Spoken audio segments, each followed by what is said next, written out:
Camron leaving Sirius XM, just got done with the Max B interview. Max B had the NY streets flooded.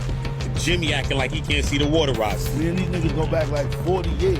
When you hear that, you definitely come on with them, because I'm gonna keep it 100. Yo, Kill, I gotta talk to the governor in Jersey. Yeah, Yo, once mayor. I speak to the mayor in East Brunswick, I'm coming up.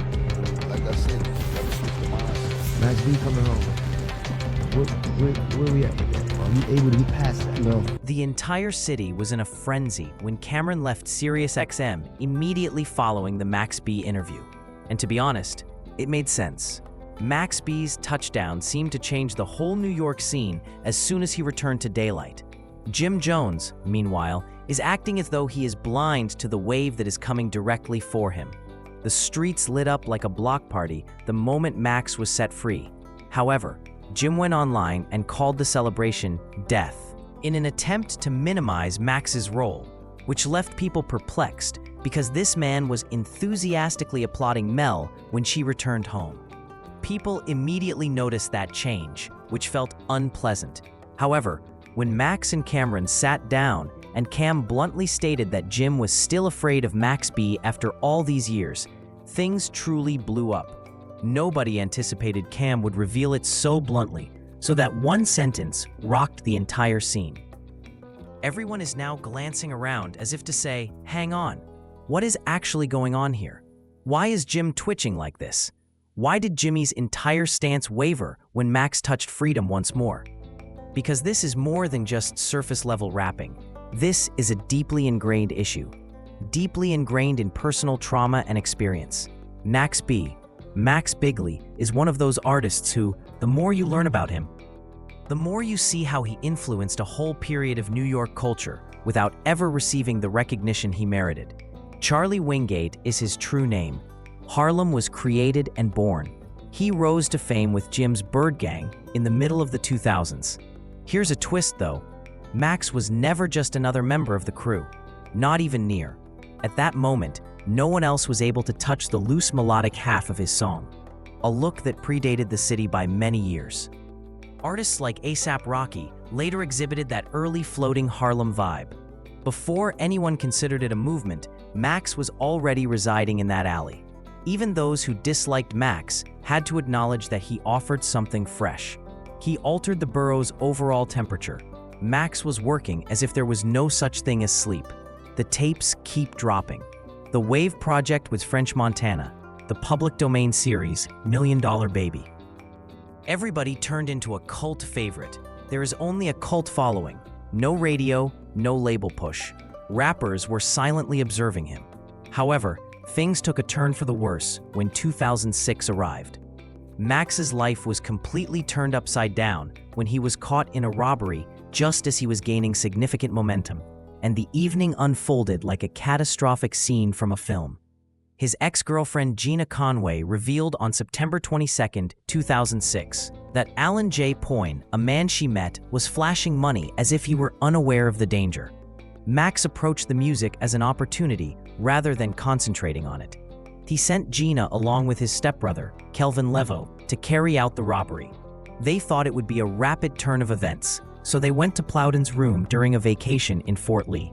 When Gina knocked, Gazelle Nays, a woman, responded. She claimed that Plin was asleep, but as soon as she stated that, Gina taped her up and Kelvin drew a revolver, holding her down. In an instant, the hotel room was noisy. In search of money, they ripped through everything. Nothing appeared. Plennin was so awakened, bound, and coerced into giving them money. There was nothing there, he vowed.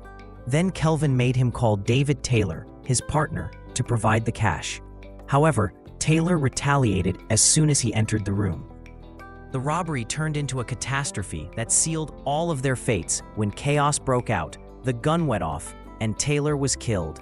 Following that, Kelvin took Taylor's watch and the $800 he was carrying, while Gina seized Gazelle's purse. A few cash and a few modest possessions destroyed their entire existence. And that's what adds to the story's overall devastation. In a panic, Plowin called the hotel personnel after they had left the site. He was literally trying to hide $30,000 when the police arrived. as if he thought he could get away with it. Because he was still fumbling with the money when the authorities arrived, he was ultimately prosecuted. When Gina was detained a few days later, she immediately gave detectives all the information. Max, Kelvin, the strategy, the entire arrangement. Max and Kelvin were also abducted shortly after. Max was also hit with an enormous $2 million bail. The situation quickly turned into one of the worst breakdowns in the history of New York rap, and it has been following him for years like a shadow. By 2009, Gina had completely lost it and accepted a plea deal for armed robbery and manslaughter, agreeing to testify despite facing a maximum sentence of 18 years in jail. The trial for Max and Kelvin then formally began in May of that same year, and by June 9, 2009, 9 out of 11 accusations, including criminal murder, had been brought against them.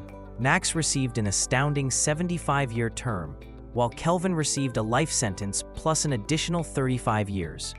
And Gina received a 15-year prison sentence the very next day. Max attempted to turn it over. However, his appeal was rejected in August 2012, solidifying that lengthy 75-year stretch, at least temporarily.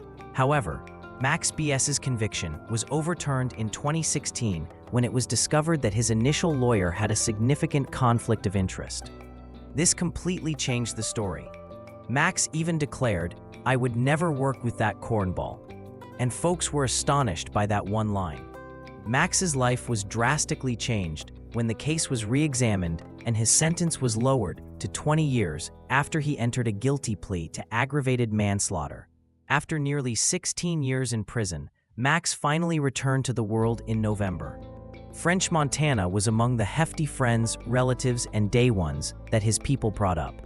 "Can't make this up," French said alongside a video of Max entering those gates. "On my birthday, my brother actually returned home. You're no longer free, MLA." Everyone knew the wave was rolling back and getting stronger, so the clip went viral right away. However, we now have to go right to the messy part. The conflict between Jim Jones and Max B. Max wasn't just a background voice when he initially joined Bird Gang in the Dipset movement. He was creating hooks, crafting verses, and laying important foundations. And some even assert that he contributed to successful records like We Fly High. During that time, his fingerprints were all over the place. Max was creative.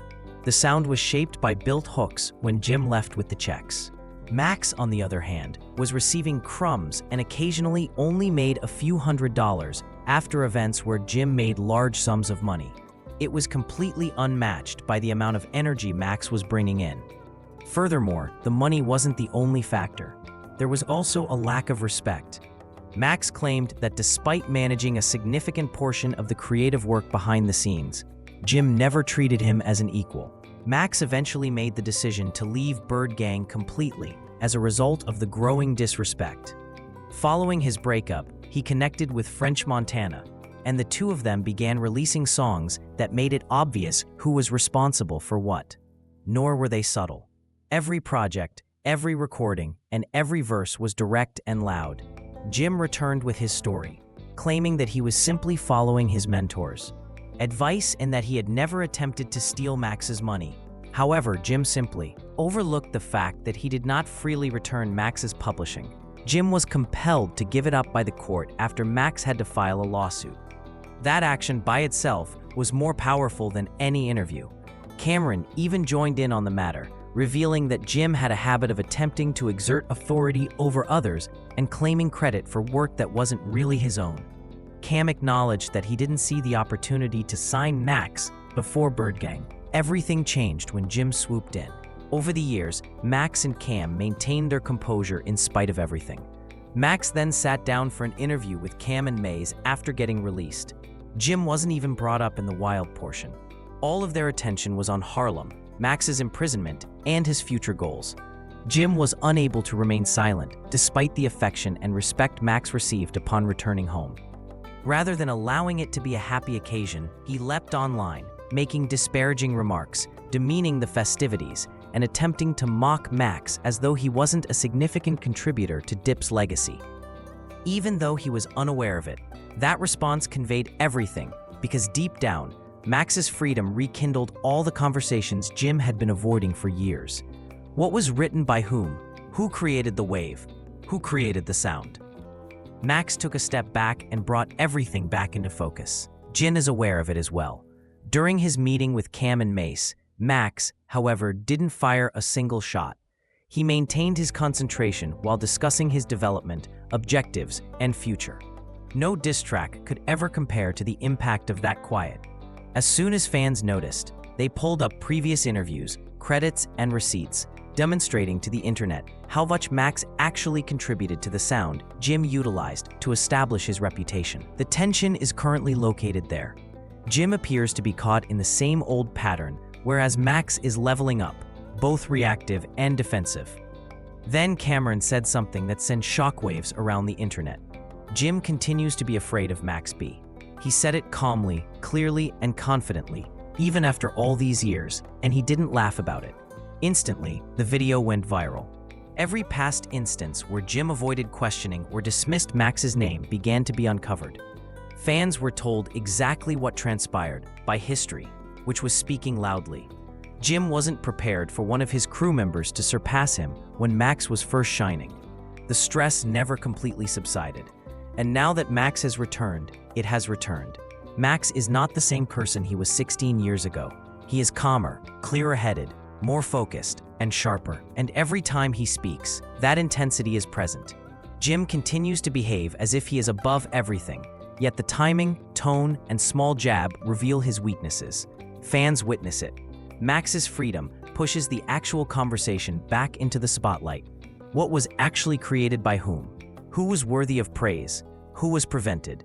It hurts even more when someone like Camron, who witnessed it all, claims that Jim has been anxious about Max's name for years. Max isn't creating any drama. The room is changed just by his presence.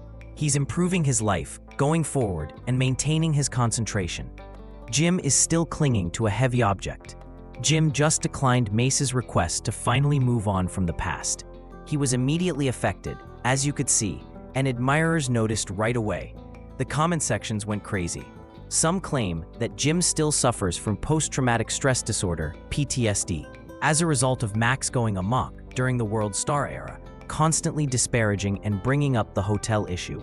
Some contend that Jim is reacting because Max isn't right in front of him, and that they could mend as brothers if they were. There was grief and love everywhere. And there is currently a heated dispute about that. Will they ever be able to reconstruct anything? Or is the past too old, too complex, and too messy to be corrected? The narrative simply becomes deeper with each new moment. It's all real again now that Max is home. Make sure to subscribe to Drip Dish, leave a comment, hit like, and share if you enjoy the content before you leave. Additionally, hit the hype button if you truly want to support the channel. It advances a platform significantly and is free.